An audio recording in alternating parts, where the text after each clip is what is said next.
মির্চির বিশেষ নিবেদন Times of পুরাণ।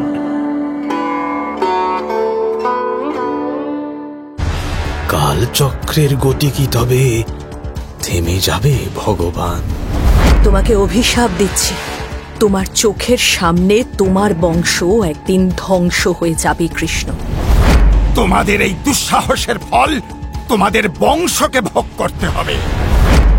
ধর্মজাদের পক্ষে সেই পাণ্ডবরাই জয়লাভ করেছে।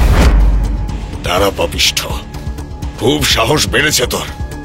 আজ তোকে জমের বাড়ি পাঠাবো। শুনছেন মহর্ষি বেদব্যাস রচিত শ্রীমদ্ ভাগবত মহাপুরাণ ও গর্গ সংহিতা অবলম্বনে কৃষ্ণ কথা। আজ শুনবেন শ্রীকৃষ্ণের অন্তর্ধান। হরি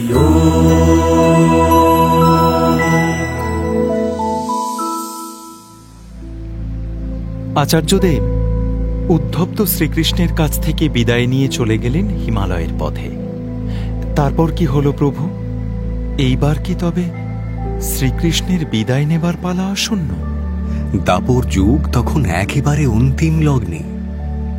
স্বর্গের দেবতারা এসে শ্রীকৃষ্ণকে অনুরোধ করে গিয়েছেন, বলেছেন যে তার লীলা সংবরণ করার মুহূর্ত আসন্ন। রাজা, এইবার এগিয়ে আসছে সেই বিষাদের দিন। আচার্যদেব, আমার মনে যে একটি প্রশ্ন জাগছে। কি প্রশ্ন পরীক্ষিত? আচার্যদেব, ঋষিদের মুখে শুনেছি যে ভগবানের দেহ আমাদের দেহের মতো জড় নয়। ক্ষিতি, অপ, তেজ, মরুত, বোম এই পঞ্চভূতের সমন্বয়ে সেই দেহের সৃষ্টি হয় না। নারায়ণের দেহ নিত্য, সচ্চিদানন্দ। একেবারে সত্য কথা বলেছ তুমি রাজা। যদি সেই দেহ নিত্য হয়, অবিনাশী হয়, তাহলে শ্রীকৃষ্ণের মৃত্যু তো আদৌ সম্ভব নয়। তিনি তাহলে কিভাবে লীলা সংবরণ করলেন আচার্যদেব? সাধু সাধু পরীক্ষিত, তোমার অন্তরে সত্যি তত্ত্বজ্ঞান উদিত হয়েছে রাজা। যে বড় বড় রহস্য পণ্ডিতেরাও বুঝতে পারেন না, তার আভাস তুমি পেয়েছ। ভগবান কি বলেছেন জানো? আমার জন্ম ও কর্ম এই দুই দিব্য। এই লীলার তত্ত্ব যে উপলব্ধি করতে পারে, মৃত্যুর পর সে আমাকেই লাভ করে। আমার আর এই বিষয়ে কোনো সন্দেহ নেই পরীক্ষিত, যে তোমার দেহ ত্যাগের পর তোমার ভগবানের ধামেই গতি হবে রাজা। এছাড়া অন্য কোনো পরিণাম তোমার হতেই পারে না। যদি আমার অন্তরে তত্ত্বজ্ঞানের কণামাত্র উদিত হয়ে থাকে প্রভু, সে আপনারই কৃপায়। গুরুবর্গের অযাচিত কৃপার দান ছাড়া তা সম্ভবই নয়। তোমার এই নম্রতা, এই বিনয় বড় সুন্দর পরীক্ষিত। শোনো রাজা, তোমাকে প্রকাশ করে বলি, অর্জুন নাকি শ্রীকৃষ্ণের মৃত্যুর পর তার শরীর দাহ করেছিলেন। রাজা, নিশ্চিত জানবে সেই শরীর হল মায়া শরীর। ঈশ্বর বিমুখ মানুষদের কাছে ভগবান নিজের মহিমা সব সময় প্রকাশ করেন না, তাদের শুধু মায়ার দ্বারা বিভ্রান্ত করে রাখেন। এও তেমনি এক মায়া। প্রকৃত সত্য কি জানো? ভগবান শ্রীকৃষ্ণের মৃত্যু হয়নি পরীক্ষিত। না, হতে পারে না রাজা। ঠিক যেমন সূর্য সব সময় মহাকাশে বিরাজ করছেন, ভগবানও ঠিক তেমনই। মানুষের দৃষ্টি যখন সূর্যকে দেখতে পায় না, সে বলে সূর্যদেব অস্ত গেলেন। হ্যাঁ রাজা, সেইভাবেই ভগবান যখন লোকচক্ষুর অন্তরালে যান, প্রকট থেকে অপ্রকট হন, তখন কিছু অজ্ঞ মানুষ বলে তিনি মৃত্যুবরণ করেছেন। কিন্তু তা নয় রাজা, ভগবান লুকিয়ে পড়েছেন কেবল। তিনি তো আছেনই। তিনি যে নিত্য, তিনি যে সময় চক্রের ঊর্ধ্বে রাজা, এসবের ঊর্ধ্বে তিনি। এ বড় জটিল রহস্য আচার্যদেব, কৃপা করে সরল ভাষায় বলুন। উত্তম উত্তম। পরীক্ষিত, শোনো তবে। দাদা, এবারের মতো খেলা শেষ করার সময় হলো। ভক্তদের বাক্যের মান রাখতে হবে। সেই সঙ্গে কলিযুগের আগমন আসন্ন, তাকেও স্থান ছেড়ে দিতে হবে কালের নিয়মে। তুমি প্রস্তুত তো? ভাই, তোমার করুণার সুযোগ সকলেই নেয়। কলিযুগও কি তোমার কাছে কোনো প্রতিশ্রুতি আদায় করেছে নাকি? দাদা, কুরুক্ষেত্রে সে লুকিয়ে এসেছিল আমার কাছে করুণা ভিক্ষা করতে। প্রভু নারায়ণ, দাপরের শেষ লগ্ন তো ঘনিয়ে এলো, কিন্তু আপনি যতক্ষণ এই পৃথিবীতে বিরাজ করছেন ততক্ষণ এই মনুষ্য লোকে পূর্ণ প্রভাব বিস্তার করার ক্ষমতা আমার নেই। কালচক্রের গতি কি তবে থেমে যাবে ভগবান? না কলিযুগ, তুমি দুশ্চিন্তা করো না। কালচক্রের গতি তার নিয়মেই চলবে। আমার বৈকুণ্ঠে ফিরে যাবার পরেই তুমি এই পৃথিবীতে পূর্ণ প্রভাব বিস্তার করার সুযোগ পাবে। তোমাকে কথা দিলাম। ধন্য আমি প্রভু, আপনার জয় হোক। বটে, এই তাহলে তোমার পরিকল্পনা। তা এই যে আমাদের বিশাল যদুবংশ, এই বিরাট দ্বারকা নগরী, এর কি গতি হবে? ঋষিদের অভিশাপের কথা তুমি কি ভুলে গেছো দাদা? আমার পুত্র শাম্বকে গর্ভবতী নারী সাজিয়ে দ্বারকার অল্প বয়স্ক তরুণেরা নিয়ে গেছিল ঋষিদের কাছে। তাদের দিব্য দৃষ্টির সত্যতা পরীক্ষা করতে চেয়েছিল তারা। পরিণামে জুটেছিল ভয়ানক অভিশাপ। আমাদের ভবিষ্যৎবাণী করার ক্ষমতা কতটুকু তা যাচাই করার স্বাদ হয়েছে তোমাদের। কি ভেবেছ আমরা বুঝতে পারবো না যে এই মানুষটি আসলে গর্ভবতীও নয় আর নারীও নয়? তোমাদের এই দুঃসাহসের ফল তোমাদের বংশকে ভোগ করতে হবে। এই ব্যক্তি কাপড়ের মধ্যে যে মুষল লুকিয়ে রেখেছে, সেই মুষলই যদু বংশ ধ্বংসের কারণ হবে। এই আমাদের অভিশাপ। কিন্তু কানাই, সেই মুষল তো আর দ্বারকার ত্রিসীমানায় নেই। তোমারই আদেশে তা ঘষে ক্ষয় করে চূর্ণ বিচূর্ণ করে ফেলে দেওয়া হয়েছিল সমুদ্রের জলে। যে অবশিষ্টটুকু বাকি ছিল তাও সমুদ্রেই বিসর্জন দেওয়া হয়েছে। তাহলে সংবাদ পেয়েছ দাদা? যেখানে এই কাণ্ড হয়েছিল সেখানে সমুদ্রের তীরে বড় বড় এরকা ঘাসের জঙ্গল হয়েছে। কিন্তু তাতে কি? সময় এলেই দেখতে পাবে দাদা। আচ্ছা, তোমার কি মহারানী গান্ধারীর অভিশাপের কথা মনে আছে? কুরুক্ষেত্র যুদ্ধের পর নিজের পুত্রদের মৃত্যুর শোকে উন্মাদ হয়ে গিয়েছিলেন তিনি। আমাকেই এই ধ্বংসলীলার নিয়ামক ভেবে তিনি অভিশাপ দিয়েছিলেন আমায়।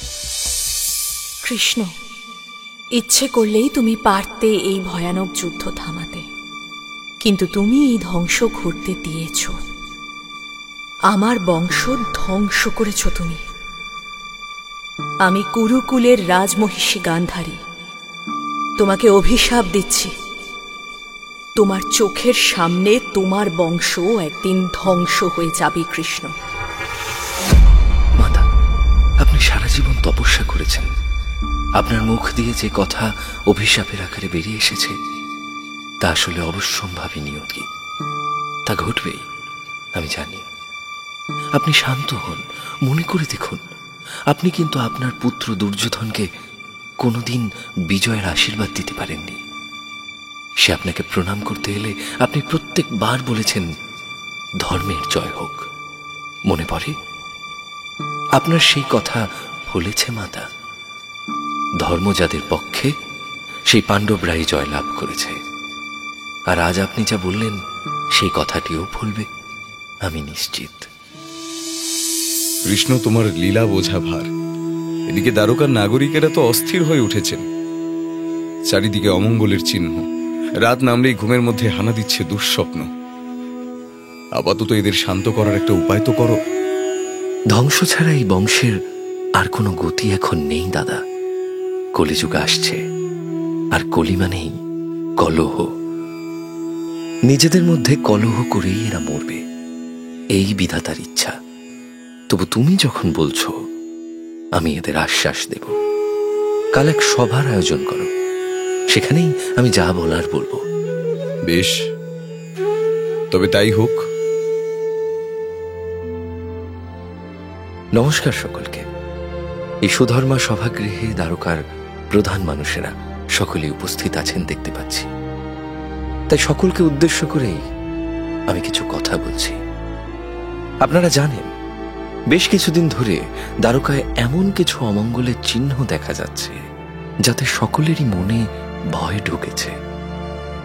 তাই আমি প্রস্তাব দিচ্ছি, অবিলম্বে প্রভাসে গিয়ে আপনারা দেবতাদের পূজার আয়োজন করুন। সেখানে পবিত্র সরস্বতী নদীর জলে স্নান করে উপবাসী হয়ে আমরা নানা উপাচারে দেবতাদের পূজা করব। আপনারা জানেন, দেব সেবা, ব্রাহ্মণ সেবা আর গো সেবার মাধ্যমে সমস্ত অমঙ্গলের ভয় কেটে যায়। তাই আমরা সেই পথেই যাব। তীর্থভূমির ব্রাহ্মণেরা আমাদের যদুবংশের মঙ্গলের জন্য শান্তির সত্যায়ন করবেন। আমরা অকৃপণ হাতে তাদের দক্ষিণা দেব। আমার প্রস্তাবে আপনারা সকলে সম্মত? হ্যাঁ হ্যাঁ, এ তো উত্তম প্রস্তাব। হ্যাঁ, আমরা সম্মত। সাধু সাধু। বাসুদেব, আমি আজই সকলে মিলে প্রভাসে যাওয়ার জন্য নৌকোর ব্যবস্থা করছি। উত্তম, তবে তাই হোক। কিন্তু একটি বিষয়ে সকলকে সাবধানে থাকতে হবে, তা না হলে কিন্তু বিপদ আসন্ন। কি কি বিষয়? আপনারা দেবতীজের সেবা করতে প্রভাসে চলেছেন। কেউ মদ্যপান বা কোনো কুরুচিকর আমোদ প্রমোদে লিপ্ত হবেন না। যদি এর অন্যথা হয়, তাহলে কিন্তু ঘোর বিপদ হবে। আমিও তখন আপনাদের আর রক্ষা করতে পারবো না। কি মনে থাকবে তো? অবশ্যই অবশ্যই। উত্তম, আজকের মতো তাহলে সভা ভঙ্গ হলো। সকলকে নমস্কার। কি হলো পরীক্ষিত, তোমার মুখ এমন বিষণ্ণ কেন? প্রভু, মনে হচ্ছে আর বেশি দেরি নেই, তাই না? ভগবানের লীলার অন্তিম লগ্ন এসেই গেল।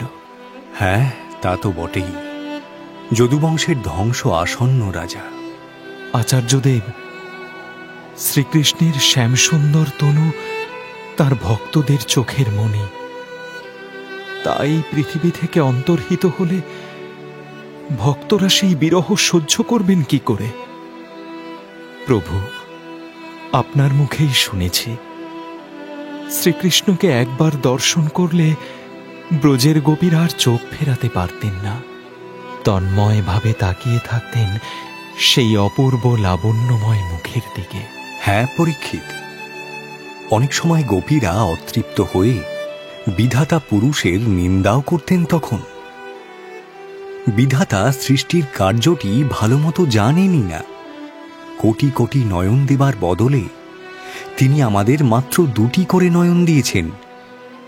সেই নয়ন দুটিতেও আবার এতবার পলক পড়ে। হে ঈশ্বর, এমনভাবে কি কৃষ্ণকে দেখে তৃপ্তি পাওয়া যায়? কি জানো পরীক্ষিত, অনেক সময় কৃষ্ণকে সাক্ষাৎ দেখতেও হয় না, শুধু তার রূপের, গুণের আর লীলার বর্ণনা শুনেই ভক্তদের মন এমন আকৃষ্ট হয় যে তারা দিন রাত কেবল কৃষ্ণ ছাড়া আর কোনো কথাই ভাবতে পারেন না। হ্যাঁ আচার্যদেব, জগতে বহু কবি বহু বিষয় নিয়ে কাব্য রচনা করেন, বহু গীতিকার কত না গান বাঁধেন, কিন্তু যে কাব্যে কৃষ্ণ কথা, সেই কাব্যের মতো এত রস আর কোনো কাব্য দিতে পারে না। যে গানে কৃষ্ণের লীলা মাধুরী, সেই গানের চেয়ে শ্রেষ্ঠ আর কোন গান আছে? তাই তো জিজ্ঞেস করছি প্রভু, কৃষ্ণের বিরহে তার ভক্তরা কি নিয়ে থাকবেন? কি হবে তাদের অবলম্বন? উত্তম প্রশ্ন করেছ পরীক্ষিত। শোনো তবে, কৃষ্ণ যখন আমাদের চোখের সামনে প্রকটভাবে নেই, তখন তিনি ভক্তদের কৃপা করবার জন্য শ্রীবিগ্রহ রূপে তাঁদের সঙ্গে থাকেন।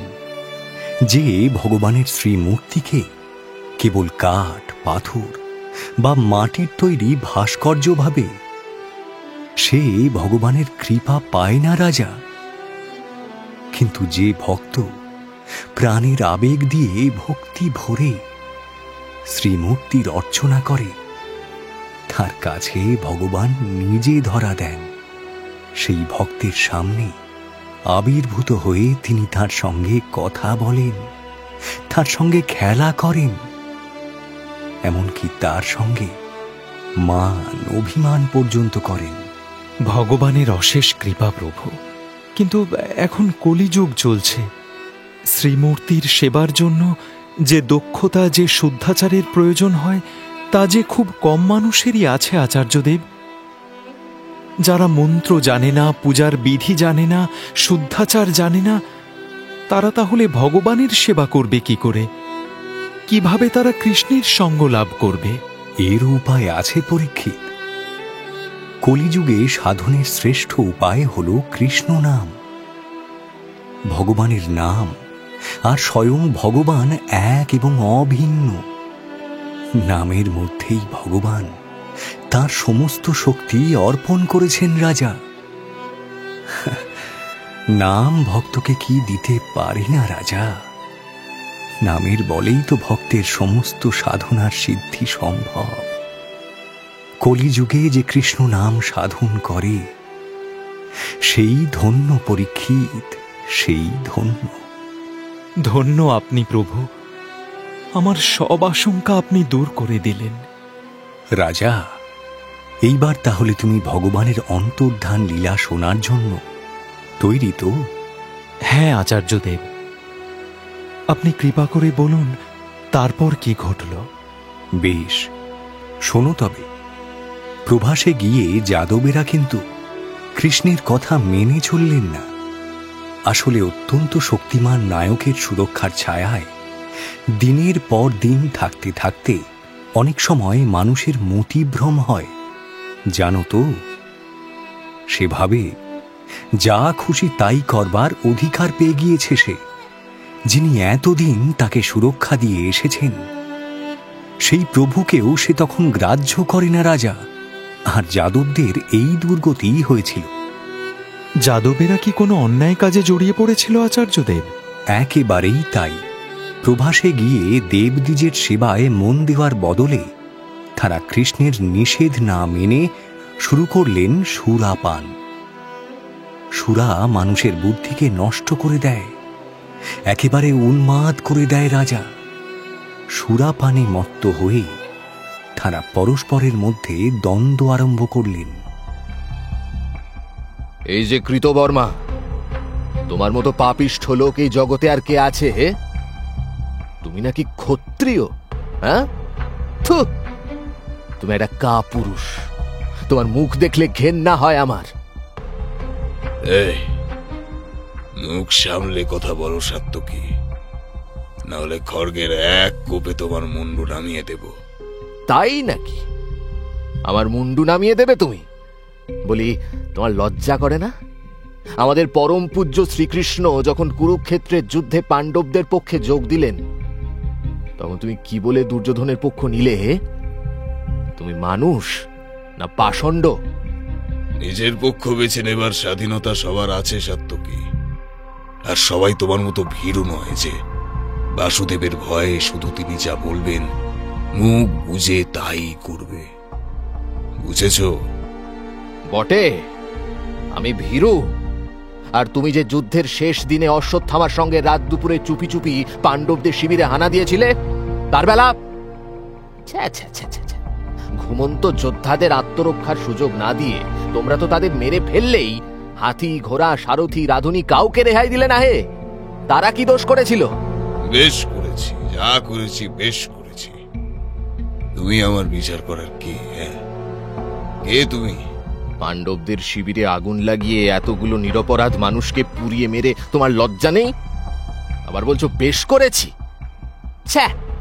এই সাত্তকী, তুই নিরস্ত্র ভূরিশ্রবাকে চুলির মুঠি ধরে খাড়া দিয়ে মুন্ডপাত করিসনি? তুই আবার আমাকে জ্ঞান দিচ্ছিস? তুই বড় ধার্মিক। এই, তোমার পাপের কি শেষ আছে নাকি হে? শতধন্যার কানে ফুসমন্তর দিয়ে আমাদের সত্যভামা দেবীর বাপকে খুন করিয়েছিল কে? এই তুমিই না? ভাবছো কেউ কিছু জানে না? তারা পাপিষ্ঠ, খুব সাহস বেড়েছে তোর। আজ তোকে জমের বাড়ি পাঠাবো। আয় আয়, দেখি কে কাকে জমের বাড়ি পাঠায়। সাত্যকী আর কৃতবর্মার মধ্যে মরণপণ যুদ্ধ শুরু হল। কৃতবর্মার মাথা কেটে ফেললেন সাত্যকী। তখন কৃতবর্মার বন্ধুরা এগিয়ে এসে সাত্যকীকে চারিদিক থেকে ঘিরে ধরে প্রহার করতে লাগলেন। সাত্যকীকে সাহায্য করবার জন্য এগিয়ে গেলেন শ্রীকৃষ্ণ আর রুক্মিণীর পুত্র প্রদ্যুম্ন। কিন্তু তাতেও শেষ রক্ষা হল না। নিজের বংশের লোকেদের হাতেই নিহত হলেন প্রদ্যুম্ন। প্রিয় পুত্রের মৃত্যুতে এইবার ক্রোধ প্রকাশ করলেন শ্রীকৃষ্ণ। সমুদ্রের তীর থেকে এক মুঠো এরকা ঘাস ছেড়ে নিলেন তিনি। আর ঋষি বাক্যের অদ্ভুত প্রভাব এমনই যে তৎক্ষণাৎ সেই এরকা ঘাসের গুচ্ছ পরিণত হল এক বিশাল লৌহ মুষলে। প্রদ্যুম্নের হত্যাকারীর দিকে সেই মুষল নিক্ষেপ করলেন কৃষ্ণ। মুষলের আঘাতে মুহূর্তের মধ্যে মাটিতে লুটিয়ে পড়ল সে। এইবার সমবেত জনতার দৃষ্টি কৃষ্ণের দিকে ফিরল। তারা মদের নেশায় উন্মত্ত। হিতাহিত জ্ঞান হারিয়েছে তাদের। তাদের মধ্যে কেউ কেউ চিৎকার করে উঠল, বধ করো, এই বাসুদেবকে বধ করো। দ্বারকার জন্য কৃষ্ণ কি করেছে হে? দিনের পর দিন তো ইন্দ্রপ্রস্থে নিজের পিসির ছেলেদের কাছেই থাকতো। আমাদের উন্নয়নের কথা কোনোদিন ভেবেছে ও? কি বলছো তোমরা? তোমরা এত অকৃতজ্ঞ? কৃষ্ণের নামে যে একটা খারাপ কথা বলবে তার জিভ টেনে ছিঁড়ে নেব। বটে, মর তাহলে। আয় আয়, লড়ে যা। মুহূর্তের মধ্যে বেঁধে গেল খণ্ড প্রলয়। যাদব বীরেরা প্রত্যেকে এক এক মুঠো এরকা ঘাস ছিঁড়ে নিলেন।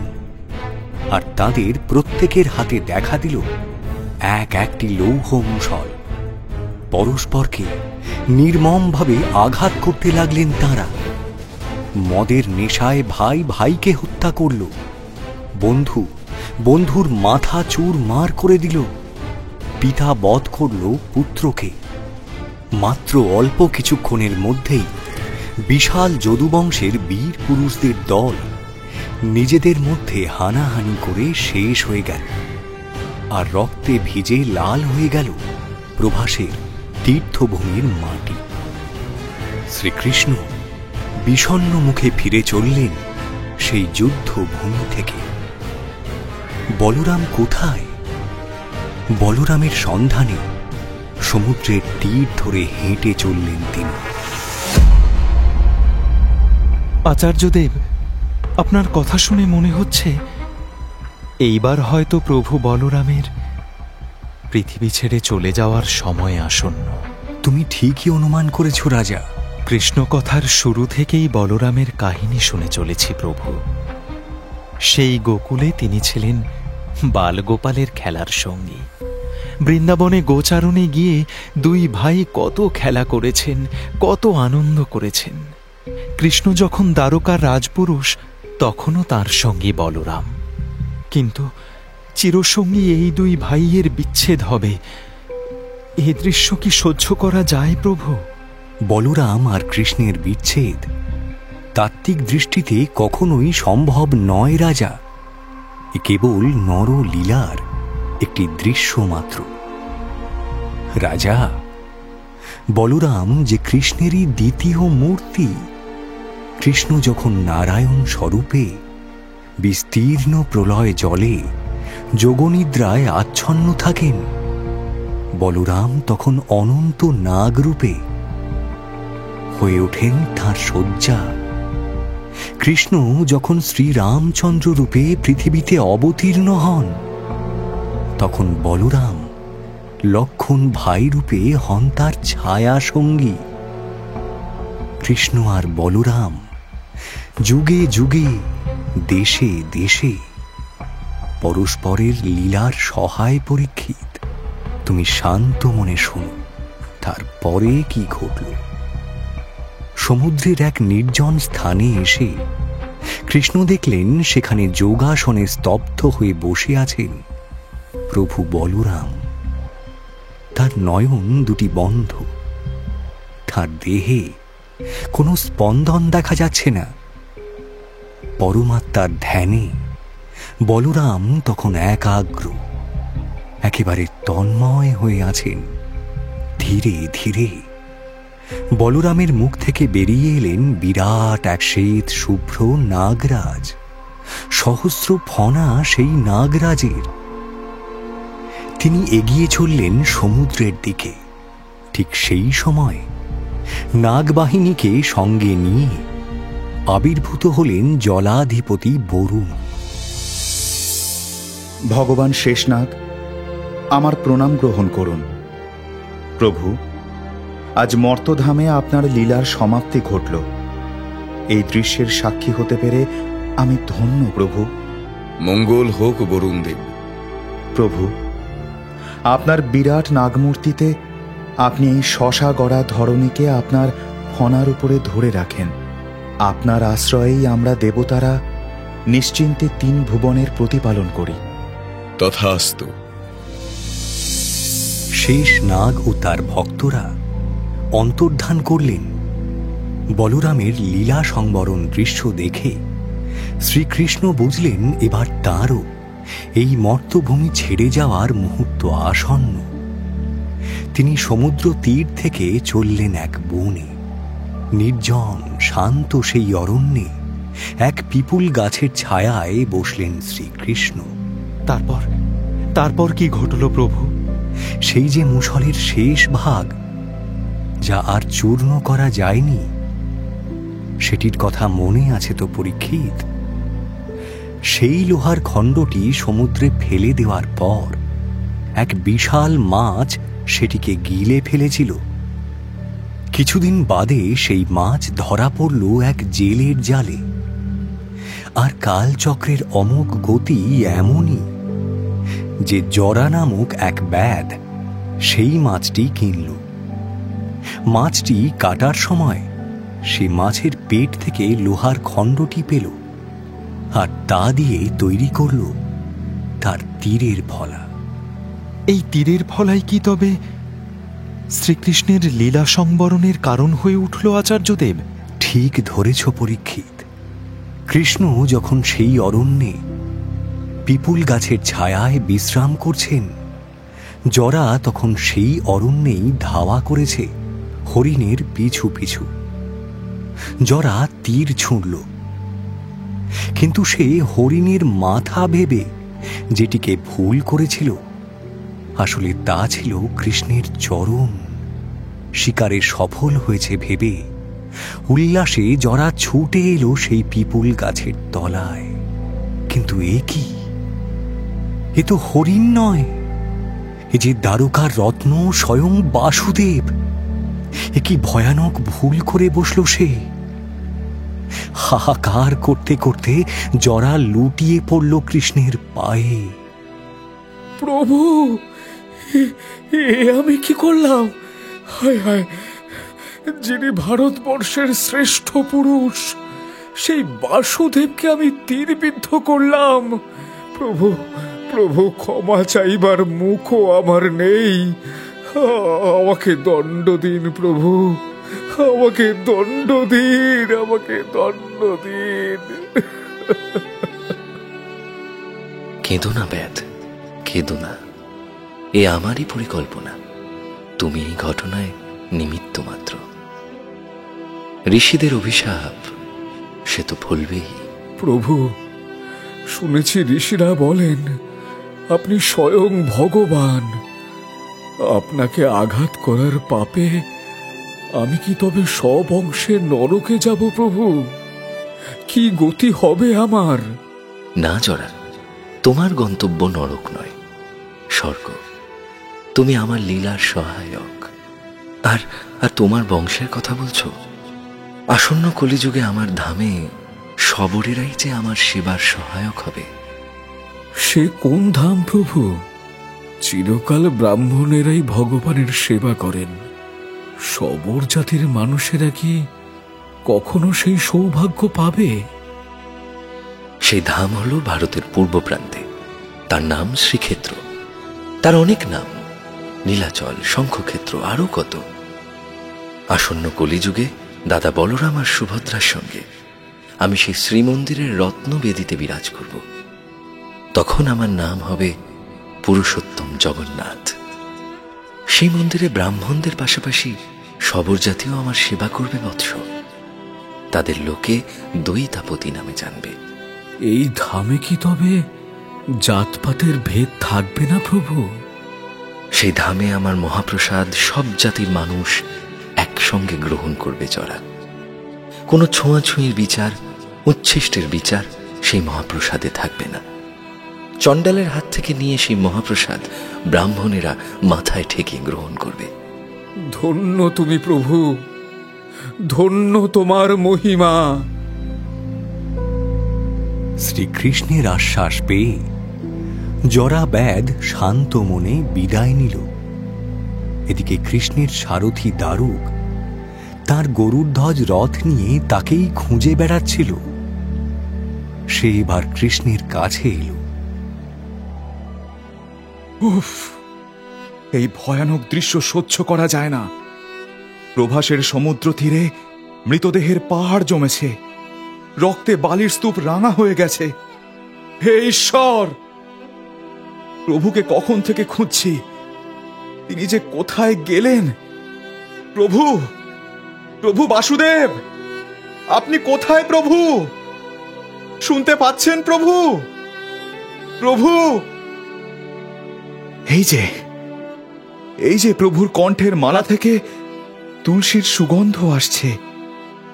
প্রভু তাহলে কি এখানেই কোথাও আছেন? প্রভু, এ কি? দারুক যে দৃশ্য দেখল তাতে বিস্ময়ে তার কথা হারিয়ে গেল। সে কি দেখল আচার্যদেব? নিশ্চয়ই কৃষ্ণের কোনো অলৌকিক মহিমা, তাই না? ঠিক বলেছ পরীক্ষিত। সে দেখল অশ্বত্থ গাছের ছায়ায় বসে আছেন এক চতুর্ভুজ পুরুষ। নীল মেঘের মতো তার গায়ের রং। তার হাতে শঙ্খ, চক্র, গদা, পদ্ম শোভা পাচ্ছে। তার সর্বাঙ্গে বিচিত্র অলঙ্কার, গলায় বনফুলের মালা। তার জ্যোতিতে সেই বন একেবারে আলোয় আলোকিত হয়ে গেছে। রথ থেকে নেমে সারথি নতজানু হয়ে বসল সেই পুরুষোত্তমের সামনে। প্রভু, এতদিন আপনার সেবা করেছি, আপনার কত অলৌকিক মহিমার সাক্ষী হয়েছি, কিন্তু আজ আপনি যে রূপ আমাকে দেখালেন তার তুলনা নেই।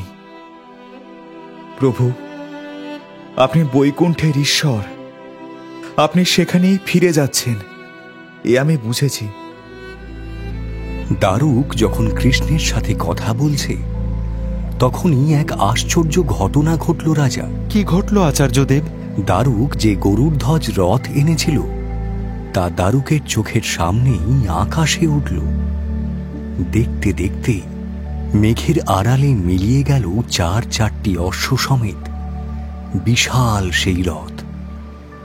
তারপর শ্রীকৃষ্ণের কর কমল থেকে দুটি জ্যোতির শিখা তার সামনে এসে দিব্য মূর্তি ধরল। প্রভু, আমি আপনার সেবক সুদর্শন, আপনাকে প্রণাম করি।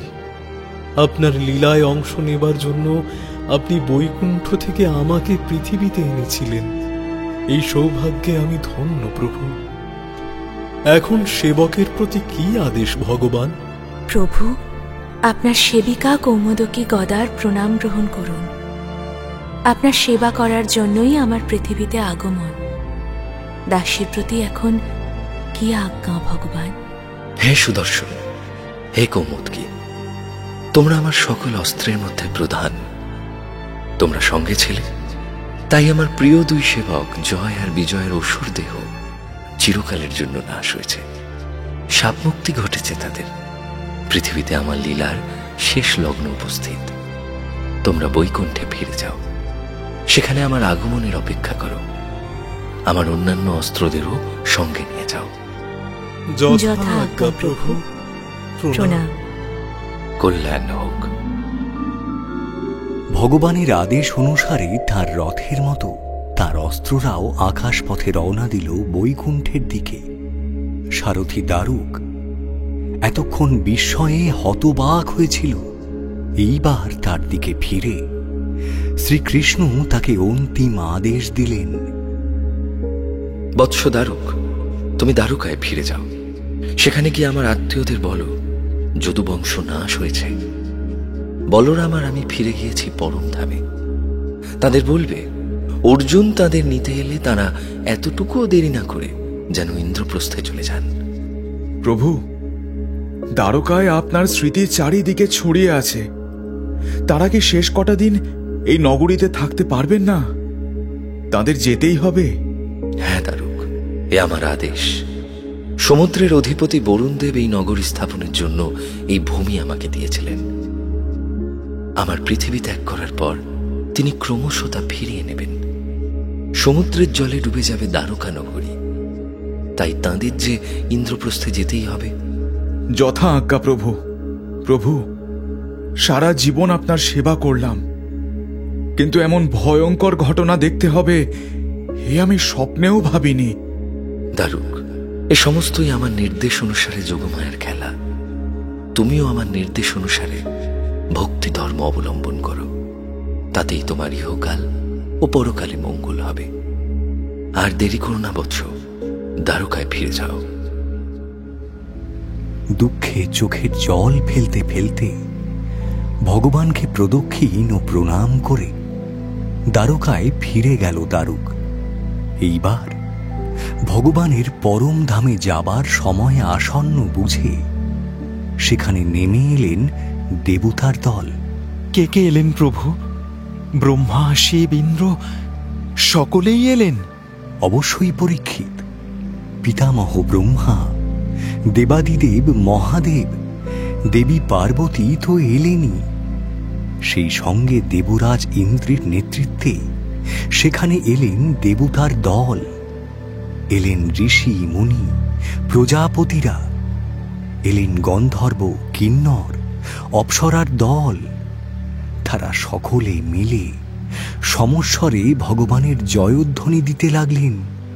ব্রহ্মা এবং অন্যান্য দেবতাদের দেখে প্রসন্ন মুখে কৃষ্ণ তার পদ্মের মতো সুন্দর নয়ন দুটি বন্ধ করে নিজের আত্মস্বরূপের ধ্যানে মগ্ন হলেন। এবার আচার্যদেব, শুনেছি মহাযোগীরা যখন দেহত্যাগ করেন তখন যজ্ঞাগ্নিতে তারা নিজেদের শরীর পুড়িয়ে ছাই করে দেন, কিন্তু শ্রীকৃষ্ণ নিশ্চয়ই তেমন কিছু করেননি। না পরীক্ষিত, শ্রীকৃষ্ণের শ্যাম সুন্দর তনু, সে তো সচ্চিদানন্দ, তার তো কোনো ক্ষয় নেই রাজা। সেই শরীর আগুনে দগ্ধ হওয়ার প্রশ্নই আসে না। সেই শরীর যোগী মুনি ভক্তদের ধ্যানের বিষয়। তার নিত্য, তার কোনো বিনাশ নেই। তাহলে ভগবান কিভাবে অন্তর্হিত হলেন প্রভু? বিদ্যুৎ যেমন চোখের পলক ফেলার আগেই মিলিয়ে যায়, সেইভাবে শ্রীকৃষ্ণ সমস্ত দেবতাদের চোখের সামনে থেকে মুহূর্তের মধ্যে অদৃশ্য হলেন। তিনি ঠিক কিভাবে বা কোন পথে বৈকুণ্ঠে গমন করলেন তা দেবতারাও বুঝতে পারলেন না। তখন স্বর্গে বেজে উঠল দুন্দুভি, শুরু হলো পুষ্পবৃষ্টি। ব্রহ্মা, শিব এবং অন্যান্য দেবতারা সবিস্ময়ে গুণগান করতে করতে ফিরে গেলেন নিজ নিজ লোকে। শ্রীকৃষ্ণের অন্যান্য লীলার মতো এই অন্তর্ধান লীলাও বড় আশ্চর্য আচার্যদেব। তা তো বটেই পরীক্ষিত। ভেবে দেখো রাজা, যিনি যমলোক থেকে নিজের গুরুপুত্রকে ফিরিয়ে এনেছিলেন, যিনি শোণিতপুরের যুদ্ধলীলায় মহাদেবকে পরাস্ত করেছিলেন, সামান্য ব্যাধের কি সাধ্য আছে যে ছোঁড়া তার তীর ভগবানের মৃত্যুর কারণ হবে?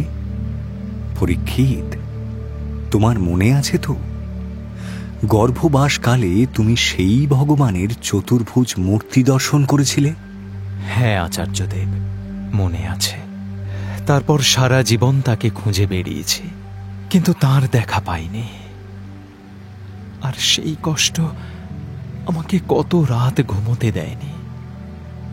তাহলে তার যে আত্মীয়ের সঙ্গে দিনের পর দিন কাটিয়েছেন, তাদের কষ্ট যে কি ভয়ানক, ভাবতে গেলেও ভয় হয় প্রভু। শ্রীকৃষ্ণের পাটরানী রুক্মিণী দেবী, তিনি কিভাবে এই বিরহের যন্ত্রণা সহ্য করলেন আচার্যদেব? শোনো তবে, দারুক ফিরে গেল দ্বারকায়। তার মুখে যদুবংশ ধ্বংসের সংবাদ শুনে ঘরে ঘরে কান্নার রোল উঠল। ইন্দ্রপ্রস্থ থেকে অর্জুন এসে বিষণ্ণ মনে সমুদ্র তীরে একের পর এক চিতা সাজালেন। দ্বারকার বহু নারী স্বামীর সঙ্গে সহ মরণে গেলেন। দেবী রুক্মিণী, দেবী সত্যভামা, সখার বিরহে আমার বুকের ভেতরটা ফেটে যাচ্ছে, কিন্তু তাও কষ্ট চেপে রেখে কর্তব্য করে চলেছি। আপনারা কি স্থির করলেন? অন্যদের মতো আপনারাও কি আমার সঙ্গে হস্তিনাপুরে যাবেন? না ভাই অর্জুন, এই সত্যভামাকে তিনি সারা জীবন আদরে যত্নে পূর্ণ করে রেখেছিলেন। শত আবদার, শত অভিমান হাসি মুখে সহ্য করেছিলেন। আজ তাঁকে ছাড়া হস্তিনাপুরের রাজপ্রাসাদ আমার সহ্য হবে না ভাই। আমি ঠিক করেছি আমি তপস্যার জন্য বনে যাব। দিদি, তুমি কি যাবে আমার সঙ্গে? না, তাকে ছাড়া আমার কাছে রাজপ্রাসাদও যা, বনও তাই। কোথাও গিয়ে আমি শান্তি পাবো না। অর্জুন, তুমি সমুদ্র তীরে আমার জন্য একটা চিতা প্রস্তুত করে দাও। না ভাই, বাধা দিও না। আমার স্বামী, আমার সারা জীবনের সঙ্গী যেখানে গেছেন, আমিও তার পিছু পিছু সেখানেই যাব।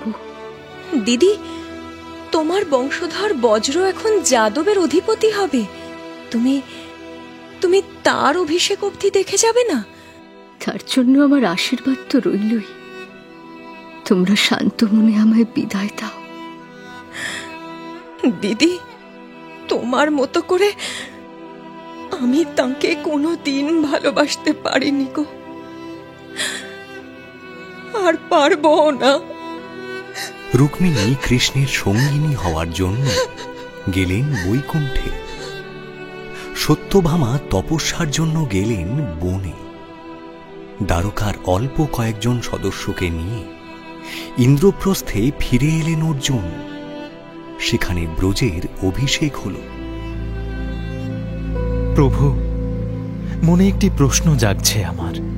বলো রাজা, কি প্রশ্ন? মহারাজ যুধিষ্ঠির তো পরম জ্ঞানী।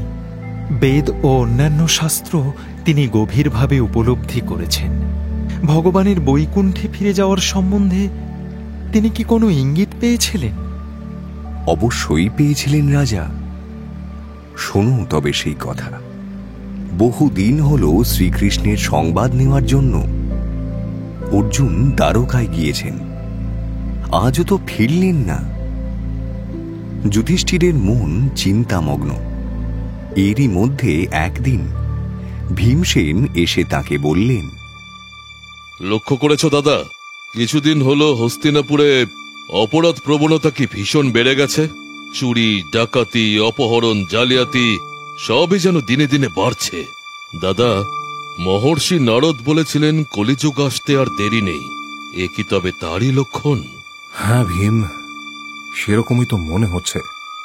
তবে আরো চিন্তার বিষয় কি জানো? শ্রীকৃষ্ণ যতদিন পৃথিবীতে থাকবেন ততদিন কিন্তু কলিযুগ পৃথিবীতে পূর্ণ প্রভাব বিস্তার করতে পারবে না। তাই মনটা বড় কুডাক ডাকছে ভাই। কি বলছো দাদা? আজকাল রাতে ঠিকমতো ঘুমোতে পারি না।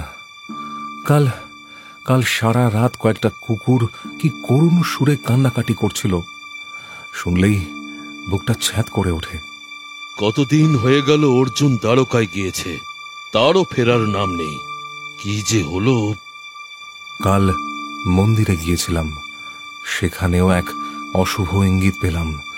দেখলাম ব্রাহ্মণেরা যজ্ঞ করছেন, কিন্তু বারবার ঘি ঢালা সত্ত্বেও যজ্ঞের আগুন নিভে যাচ্ছে। তারপর গর্ভগৃহে গিয়ে দেখি প্রতিমার চোখ বেয়ে জল ঝরছে। এ যে কি ভয়ানক অমঙ্গলের ইঙ্গিত, কে জানে।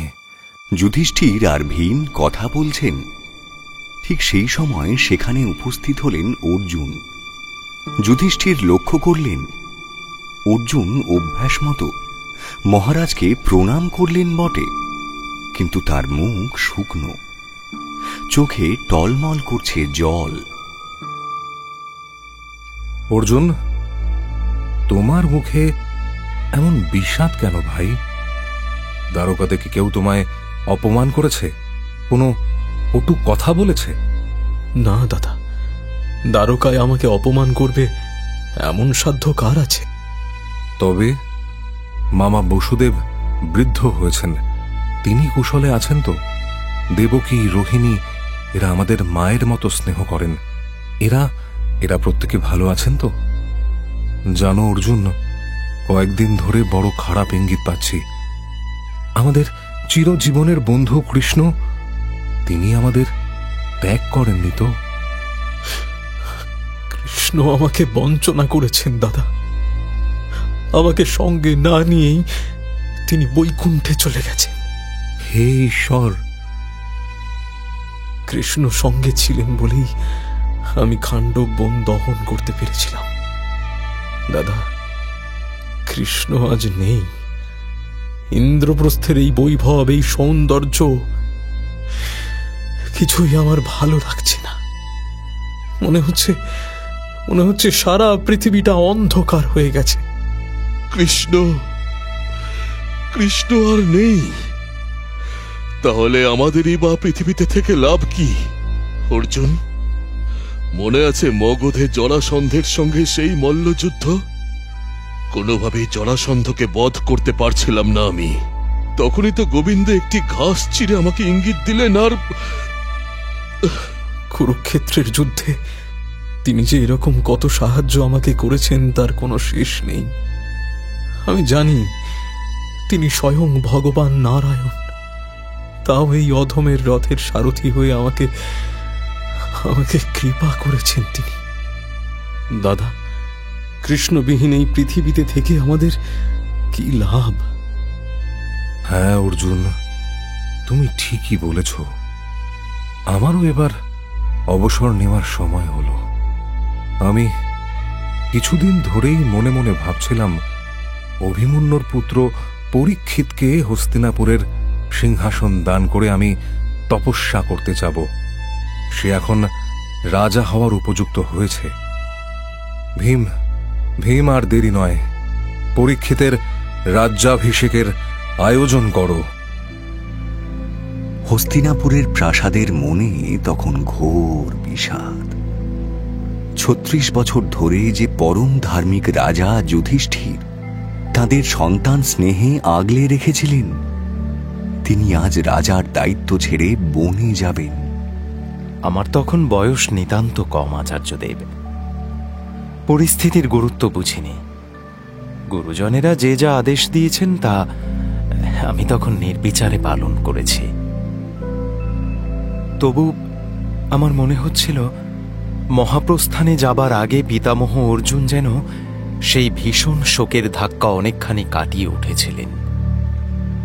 তার মুখ ছিল প্রশান্ত, নির্বিকার। আচ্ছা, এর কারণ কি প্রভু? তুমি ঠিকই অনুমান করেছিলে পরীক্ষিত।